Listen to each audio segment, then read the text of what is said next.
તો મિત્રો આ ખાડાની જરૂર ધ્યાન રાખજો. તો મિત્રો આજે જવાનું હતું મારે આ ફિટ કરવા, કારણ કે અમારી દુકાને લાઇટ નહોતી એટલા માટે લઈને નીકળી ગયા અમે સાઈડ ઉપર.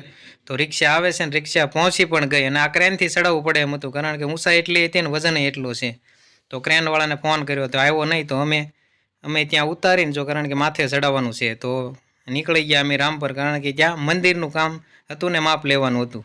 તો ત્યાં જતા રસ્તામાં જે ભૂંબલી રામપર છે ત્યાં નાળાનું ખૂબ વધારે ખાડો પડી ગયો ને રાતે થોડુંક તકલીફ પડે એવું છે. તો શેર કરજો ને ધ્યાન જરૂર રાખજો. તો ત્યાંથી અમે પહોંચી ગયા મંદિરે અને સરસ મજાનું માપ લઈ લીધું અને ખૂબ જ સરસ મજાનું મેલડીમાનું મંદિર છે. તો નીતિને બંને અમે માપ લેવા ગયા હતા. તો સરસ મજાનું માપ લઈ લીધું ને જાંબુડાવાળા મેલડીમાં છે. તો એકદમ કોમેન્ટમાં જરૂર ને જરૂર જય મેલડીમાં લખી દેજો. અને આ દરવાજો પણ આપણે જ બનાવેલો છે. તો કેવો છે જરૂર કોમેન્ટ કરજો. અને આ મિત્રો ત્યાંથી અમે નીકળી ગયા માપ લઈને. દિલીપભાઈ દુકાન હતા ત્યાં સોડા પીધી નીતિને બંને અને નીકળી ગયા પાછા દુકાન.